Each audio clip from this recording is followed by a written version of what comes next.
Before we begin, hit like and subscribe if you're here to understand not just politics but power, how it's created, disguised and used to control behavior, sometimes without you even noticing.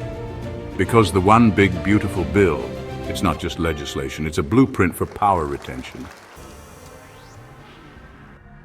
Let's start with the name.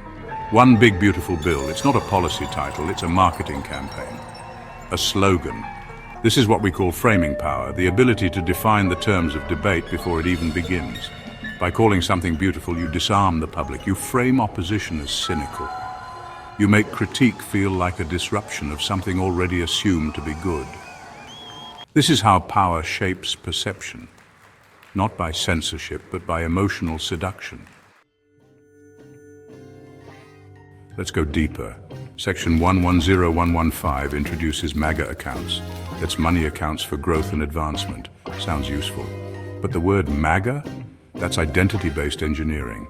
This isn't just a savings program, it's a branding vehicle for ideological loyalty.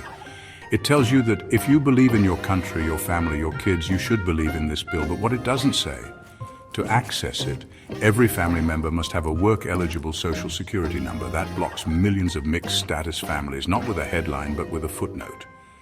That's not oversight, that's targeted exclusion through legal design. So while this bill gives you no taxes on tips, no tax on overtime, and a car loan deduction, it also gives us sections 112103 and 112104, quietly stripping legally present immigrants of access to premium tax credits and Medicare eligibility. This is power masking, where visible generosity is used to cloak structural exclusion. You remember the benefit. You never feel the barrier unless it's you that gets excluded. And even then, who do you blame? The system's hidden hand or your own paperwork? Now let's talk about section 112209, non-profit regulation. This section allows the Treasury to revoke tax-exempt status from non-profits with loosely defined associations to blacklisted groups. It's framed as anti-terrorism, but its language is vague enough to weaponize government discretion, depending on who's in power. This is control through ambiguity. Power doesn't always censor. Sometimes it just says, we reserve the right to silence you, when we feel like it. Here's one of the most overlooked parts. Section 113001 raises the debt ceiling by $4 trillion. But what does that have to do with power? Everything. Because debt is future control. Ballooning the deficit now means austerity later. And when that time comes, guess what programs get cut? Healthcare, housing, education. This bill preloads the conditions for future cuts to services that give ordinary people freedom.